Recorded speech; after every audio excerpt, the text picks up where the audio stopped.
Yang pertama,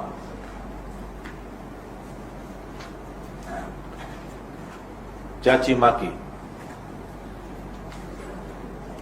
Paham caci maki? Dicelah,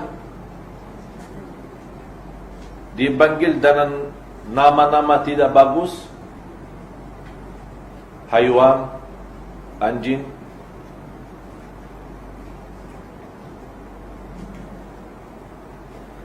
binatang. Ada. Saya pernah dengar seorang ibu karena emosi marah sama dia punya anak, dia bilang, anjing kesini.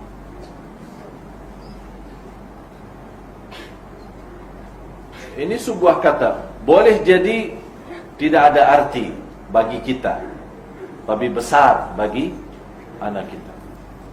Dan Rasulullah sudah menajarkan, sebagaimana saya jelaskan tadi, kalau tidak mampu berkata baik, lebih baik diam. Kalau bercakap-cakap itu perak, berarti diamnya itu emas. Mana yang lebih mahal? Perak atau emas?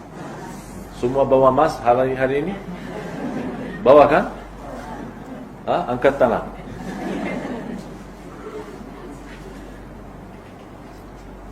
Saya kemarin bangga seorang ibu.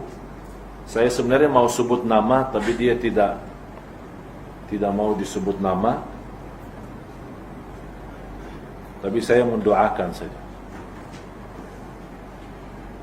Dia membawakan kepada saya emas senilai 50.000 ringgit Malaysia. 50.000. Semua emasnya yang dia dapat sebagai hadiah dari kawin mas kawinnya dan segala hadiah dari keluarga, dia ikhlaskan. Saya sendiri berfikir macam mana ibu punya emas nanti buat hiasan. Dia berkata, yang membuat saya nangis, dia berkata, hiasan saya di surga Allah. Dan mohon maaf bagi kaum wanita, emas itu mahal.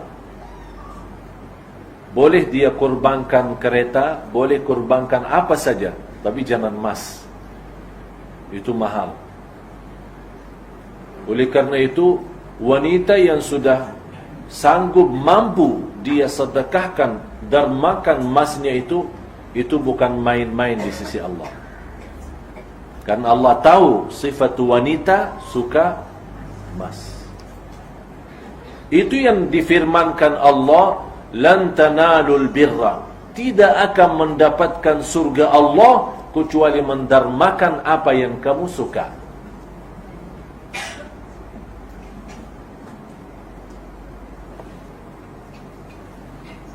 Sudah jelas yang pertama, tolong jaga.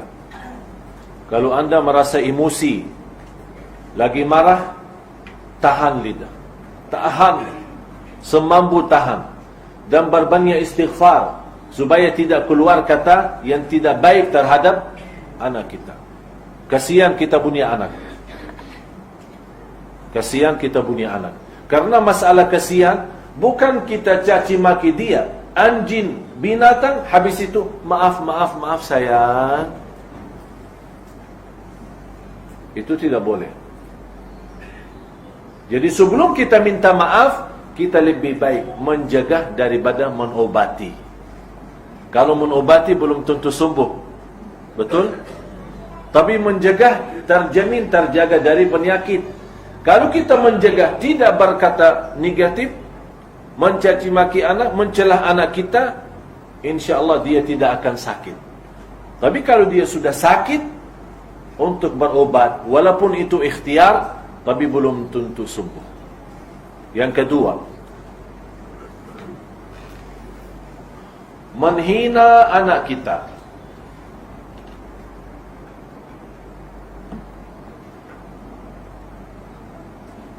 Maksudnya menghina,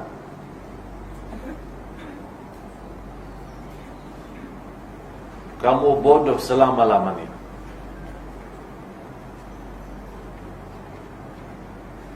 Saya heran kamu tidak boleh menjadi anak pandai.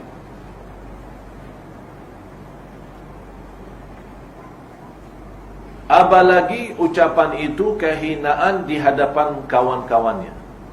Oh, itu bahaya.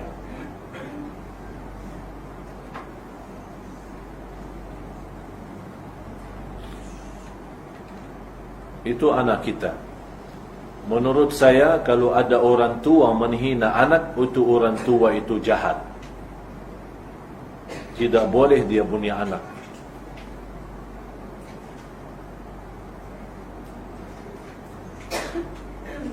Itu banyak masalah di negara kita. Ini jujur saja, sebabnya kata-kata. Banyak masalah. Saya buka majlis ta'lim di Jakarta. Kita punya majlis ta'lim rutin. Baru kemarin kita resmikan tanggal 1 Januari. Alhamdulillah rutin hadir majlis ta'lim. Setiap hari Sabtu, Ahad, kemudian hari Rabu. Sekitar 3,000 jamaah. 3,000 jamaah rutin. Sampai majlis ta'lim macam rumah tidak cukup. Jadi 2 lantai tidak muat. Semua full, terus kemudian orang di luar. Kita bagi macam kaimah.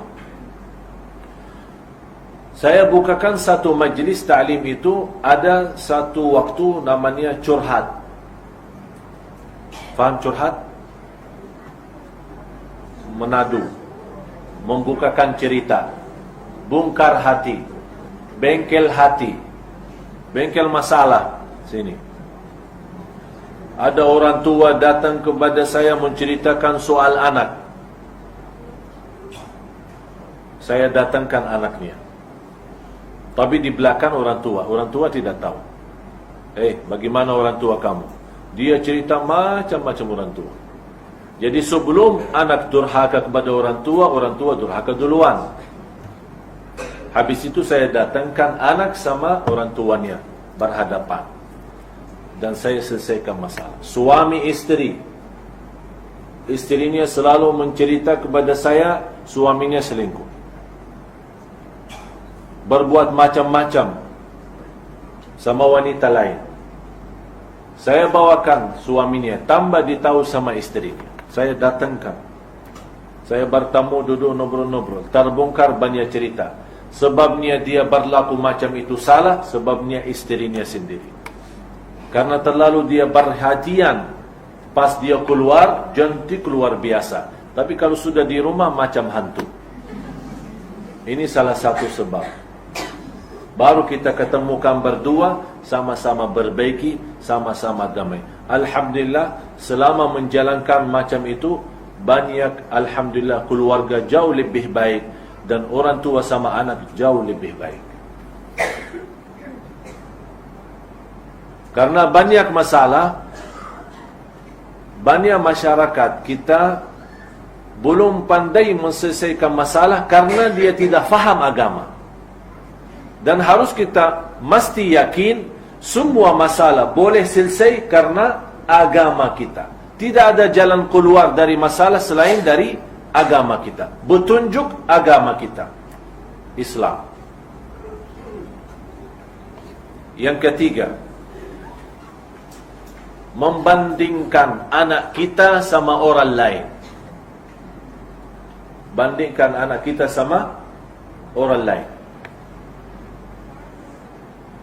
Macam mana kamu pandai macam ipar kamu, macam ponakan kamu, macam misang kamu, sepupu kamu, macam kawan kamu jauh lebih cerdas daripada kamu. Kawan kamu jauh lebih pandai daripada kamu. Harus mesti kita tahu setiap anak dia punya kemampuan masing-masing. Jadi tidak boleh kita samakan, dan tidak boleh ikatkan kehebatan anak kita dengan kehebatan orang lain. Mesti kita nanamkan kepercayaan anak kita sendiri tanpa terikat dengan orang lain. Itu akibatnya kalau kita banding anak sama anak lain, itu akibatnya menanamkan rasa benci di hati anak kita. Dia akan benci sama orang lain. Kenapa? Karena dia merasa orang lain jauh lebih pandai. Padahal dia juga pandai, tapi karena ucapan kita membuat dia marah, emosi, benci, tidak suka sama orang lain. Apalagi sama dia punya adik. Kalau dia punya anak banyak, dia suka di hadapan adik-adiknya, dia berkata, adikmu lebih pandai daripada kamu. Itu tidak boleh. Kalau kita mau nasihatin kita punya anak, bawa sendiri, masuk bilik sendiri. Jangan berkata-kata nasihat di depan orang, apalagi dia punya adik-adik atau abang-abang. Yang keempat, aku cintamu tetapi. Aku cintamu, tapi ada plus tetapi. Tapi saya cintamu karena mesti begini. Kalau kamu begini, saya cintamu. Kalau tidak begini, saya tidak cintamu. Itu namanya cinta ada syarat. Cinta dengan syarat. Masya Allah. Ada orang tua minta syarat sama anak, dia mau cinta. Jadi seolah-olah saya tidak mau cintamu kalau tidak begini. Kalau saya tidak cintamu kalau kamu berlaku ini.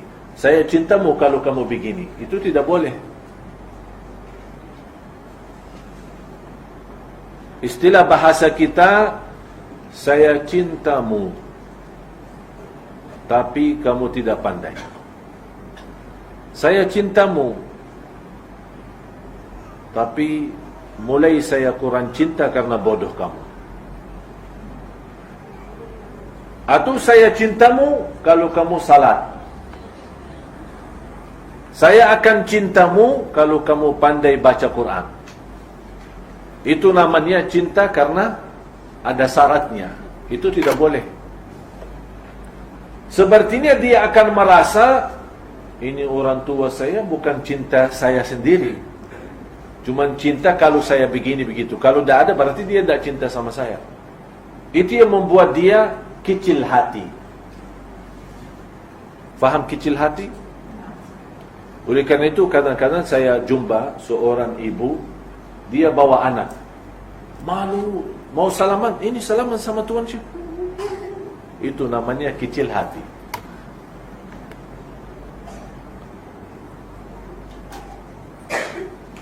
Kadang kita maksa, kita punya anak ada rasa malu, tapi kita maksa-maksa, kalau di depan orang mesti baca, biar orang semua tahu. Jadi seolah-olah memberatkan. Padahal la yukallifullahu nafsan.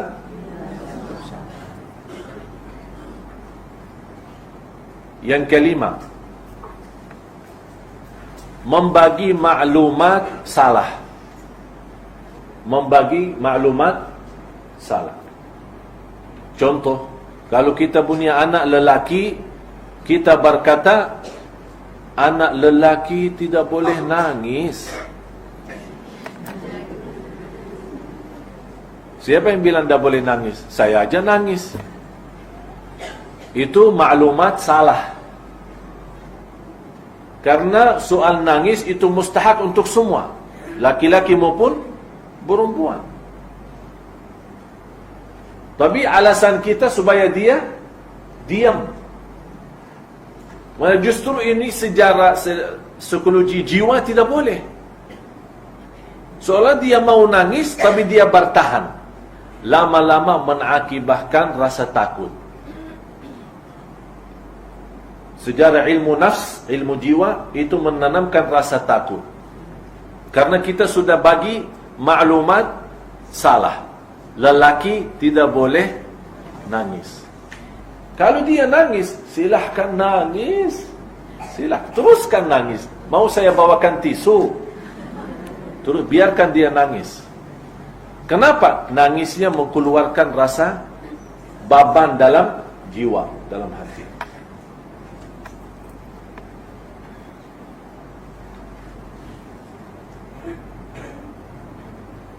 Dan banyak maklumat yang bagi kita bagikan salah. Apalagi kalau dia sudah dewasa. Macam mana kamu boleh hafal Quran? Kamu sudah tua, sudah dewasa. Tidak boleh. Itu maklumat salah. Yang keenam, memberikan ancaman yang tidak sesuai.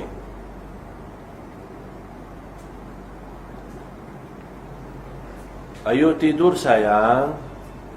Kalau tidak tidur nanti datang hantu bawa. Ini ancaman. Jangan bohong sayang, karena bohong itu masuk neraka. Mohon maaf ya. Itu anak 2 tahun, 3 tahun tidak boleh bawa kata neraka. Surga pun tidak boleh, karena dia tidak tahu apa itu surga, apa itu neraka.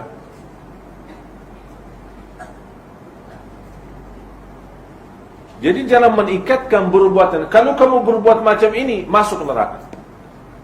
Atau kita lagi marah. Saya pernah mendengar seorang bapa marah sama dia punya anak. Dia bilang, kalau kamu tidak salat lagi, saya akan hancur kepalamu. Astaghfirullahaladzim. Ya Allah, begitu jahatnya orang. Padahal dia tidak akan lakukan itu kan?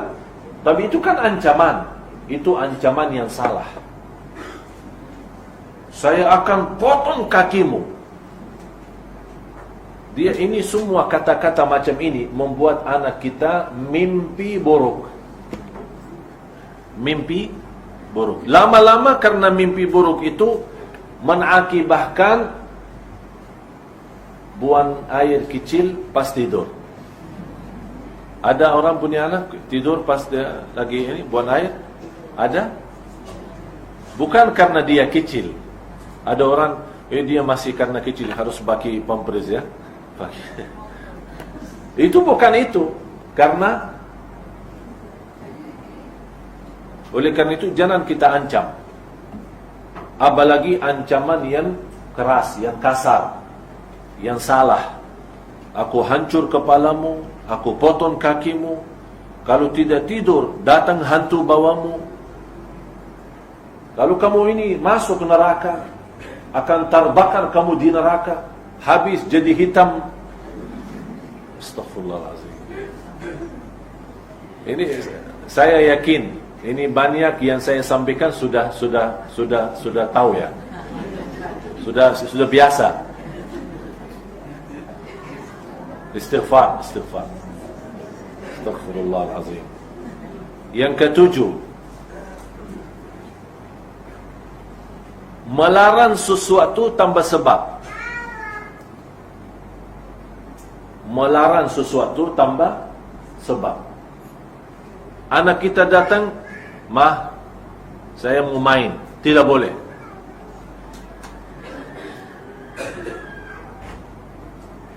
Saya mau pergi sama kawan. Tidak boleh. Jadi larang dia tanpa ada sebab yang menenangkan hatinya. Tidak boleh main sayang, karena sekarang waktumu maghrib.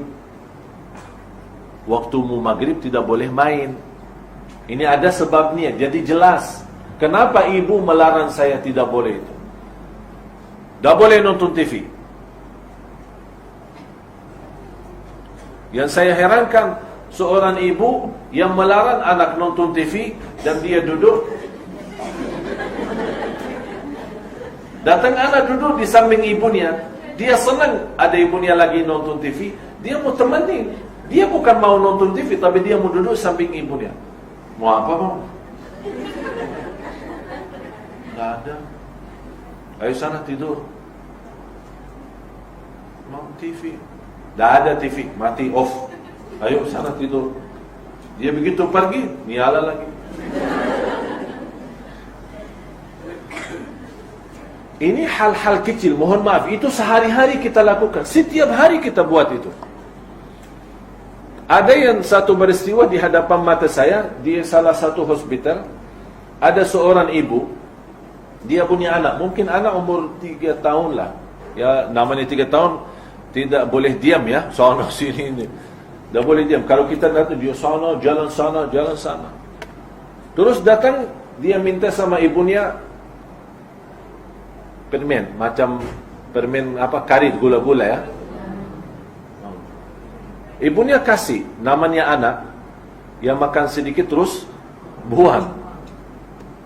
Datang lagi minta. Bahasa ini, bahasa anak. Kalau dia dikasih, dia megang tas, dia buka sendiri. Terus dikasih 2 kali. Saya lagi duduk ini menunggu masuk dokter, jumpa dokter. Kita lagi ramai duduk. Pas yang ketiga, saya perhatiin anak. Dia ambil sedikit, buang. Terus datang 3 kali. Dia sepertinya minta macam ada gula itu, tapi karet ya. Karena ibunya lagi. Terus dia tidak senang yang macam keras ya, karena ada gula-gula yang. Dia langsung datang. Langsung ibunya akan, "Tidak boleh sayang, nanti sakit gigi." Apa kata anaknya? Mama. Dia tidak pandai bahasa, tapi saya terjemahkan bahasa, mama juga sakit gigi. Kan sama juga sakit gigi. Itu yang akan tertanam dalam. Langsung saya datang kepada ibu. Saya bilang, "Ibu, Masya Allah anaknya manis. Tapi ibu kok larang anak tidak boleh main permen karet. Tapi ibu sendiri." Itu tidak boleh. Nanti anaknya sendiri akan menjadi tidak percaya sama ibu. Besok-besok kalau dia sudah besar, ibu-ibu berintah, "Ayo sini, ayo ke sana." Dia tidak mau percaya. Karena sejak kecil kita sudah tanamkan tidak percaya sama ibu, karena ibu suka bohong. Itulah akibatnya. Dari mana anak kita boleh berbohong? Karena kita sudah berikan kursus seminar bohong.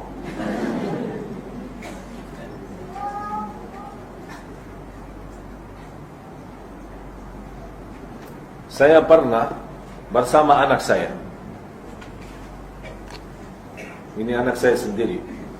Mungkin ini salah satu ujian bagi saya, karena saya berjuang untuk umat, jadi belum berikan banyak masa untuk istri sama anak.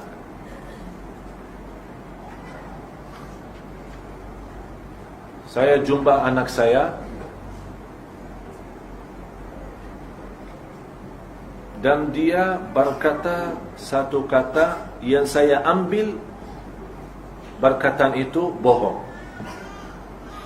Tapi saya tidak berkata sama dia, "Kenapa kamu bohong?" Tapi saya berkata, "Setahu saya Hasan jujur." Setahu saya Hasan jujur. Apa cerita sebenarnya? Langsung dia bilang, "Ya, saya bohong." Kenapa? Kalau saya bilang kamu bohong, berarti kita hina dia. Tapi biar dia sendiri tahu diri, berbohong. Setahu saya Hasan jujur. Apa ceritanya? Jadi bagi bahasa ada kasih sayang, bukan bahasa perintah. Jujur ya, jujur ya. Jangan begitu, takut dia. Atau ada orang yang ada istilah, "Kalau kamu jujur, saya tidak akan marah sama kamu. Saya janji tidak akan marah." Selama ini kan dia tahan bohong dulu. Tapi karena kita sudah janji, kalau kamu jujur, saya tidak akan marah. Akhirnya dia merasa aman. Dia jujur. Maaf ya, saya ini begini. Habis itu, Astaghfirullahaladzim. Ini mama janji. Sudah janji kalau jujur, tidak akan marah. Itu apa yang buat? Lama-lama dia tidak mau jujur lagi. Karena dia sudah tertanam, kalau jujur tidak boleh dimarah. Tapi sekarang jujur malah dimarah. Akhirnya ya lebih baik bohong saja kalau tidak dimarahin. Akhirnya dia tertanam, kalau saya bohong tidak akan marah, jujur akan marah. Ya, lebih baik saya milih bohong daripada jujur. Yang semestinya, biarpun anak kita jelas salah, dia berbohong dan dia akui bohongnya, dia jujur sama kita, kita bagi hadiah. Hadiah bukan dia salah, tapi hadiah karena dia jujur, supaya dia percaya diri sama kita. Saya harap jangan sampai kita punya anak, dia buka masalah sama orang lain di luar. Yang kita harap, anak punya masalah, dalam hatinya dia buka sama ibunya, sama orang tua, bukan sama orang kita tidak tahu macam apa manusia di luar. Akibatnya karena dia terbongkar, buka cerita di luar, orang itu bawa kasih sayang, lama-lama anak kita jadi korban narkoba, jadi korban minuman keras, jadi korban bermacam-macam masalah. Karena orang di luar tidak akan mungkin boleh kasih sayang semacam orang tua yang kasih sayang kepada anak. Oleh karena itu hati-hati. Yang ke-8,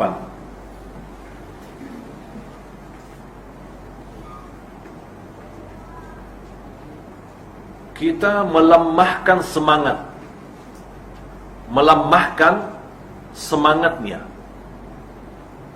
Kamu tidak boleh dapat nilai bagus di sekolah.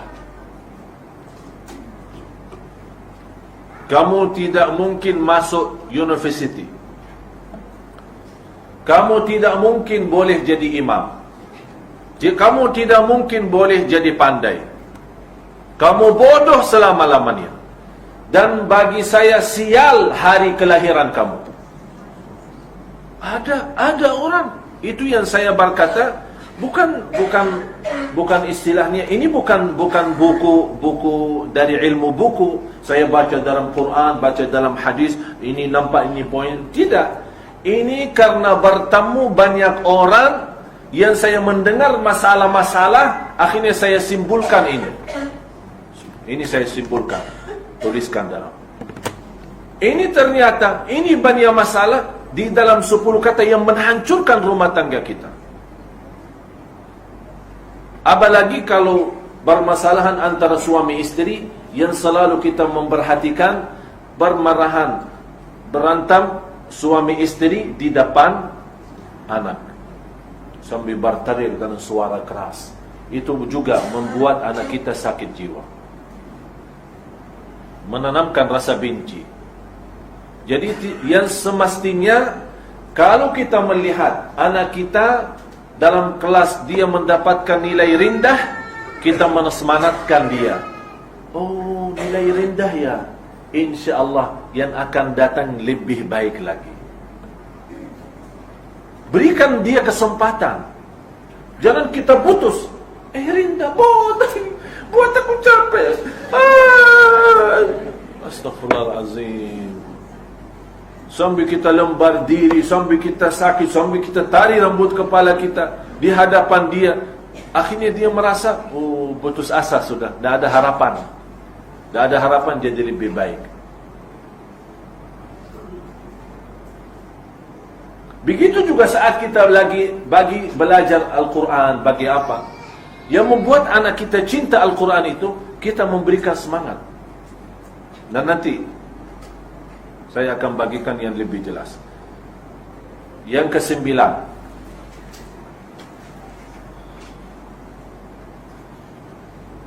mendoakan. Tapi mendoakan apa? Celaka kamu. Celaka kamu. Terbakar kamu di neraka. Ada orang dilaknati Allah kamu. Mudah-mudahan kamu tidak selamat.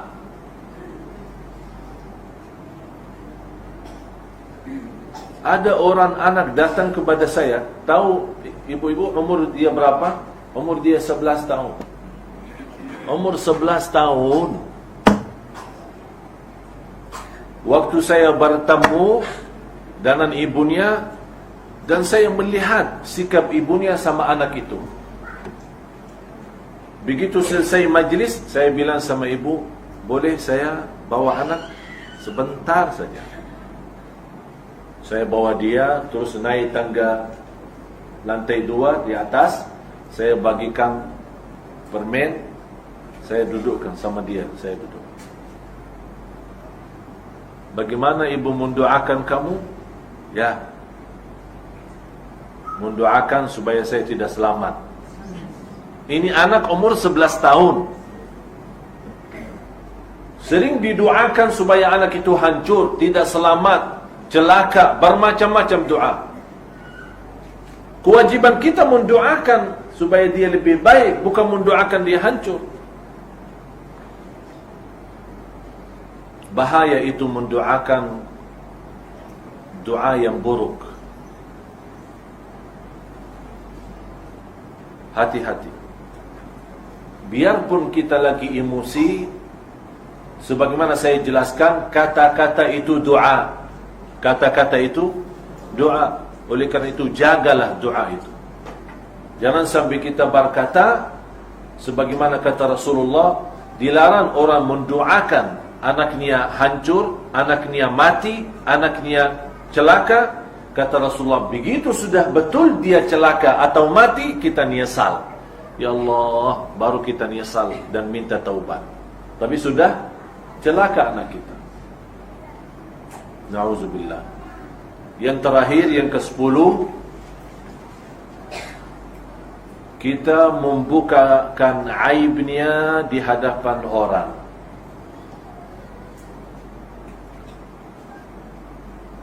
Kita tahu kita punya anak suka buang air di tempat tidur, buang kencing di tempat tidur. Kita di hadapan dia punya adik, di hadapan kawan-kawannya, ini suka kencing kalau tidur, sambil bercanda, ketawa-ketawa.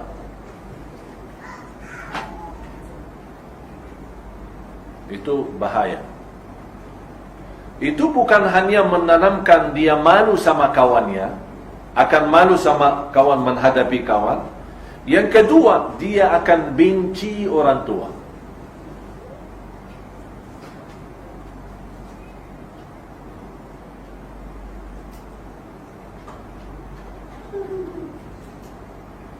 Dan saya harap, apapun kekurangan anak kita, apapun aib anak kita, apapun soalan anak kita, jangan dibukakan di hadapan orang. Dan kembali lagi, wal kalimatu thayyibatu sadaqah. Perkataan yang baik itu sedekah. Perkataan itu yang baik itu sedekah. Berarti kalau kita berkata baik sama anak kita, itu menjadi ibadah bagi kita, mendekatkan diri kita kepada Allah Subhanahu wa ta'ala.